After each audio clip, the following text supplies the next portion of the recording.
নমস্কার বন্ধুরা, আমি অমৃতা। আজ আপনাদের সামনে নিয়ে এসেছি লাটাগুড়ির জঙ্গল হয়ে জলপাইগুড়ি যাওয়ার পথ।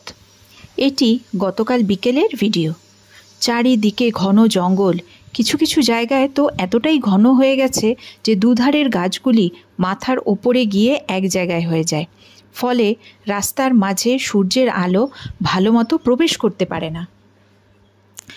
সত্যি বর্ষাকালে ডুয়ার্সের জঙ্গল যেন তার আসল মায়াবী রূপ তুলে ধরে।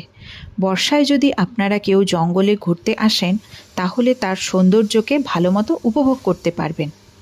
আর এই জঙ্গলে তো হাতি অহরহই দেখা যায়।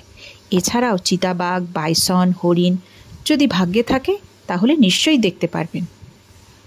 আর এই যে একটি নতুন ফ্লাইওভার হয়েছে, এই ফ্লাইওভারটির জন্য জলপাইগুড়ি যাওয়ার পথ এখন অনেকটাই কম হয়ে গেছে। যদি আপনাদের এই ভিডিওটি ভালো লেগে থাকে, প্লিজ কমেন্ট করে জানাবেন আর আমার চ্যানেলটিকে লাইক আর সাবস্ক্রাইব করে দেবেন। ভালো থাকবেন, সুস্থ থাকবেন, সাবধানে থাকবেন। ধন্যবাদ। নমস্কার বন্ধুরা।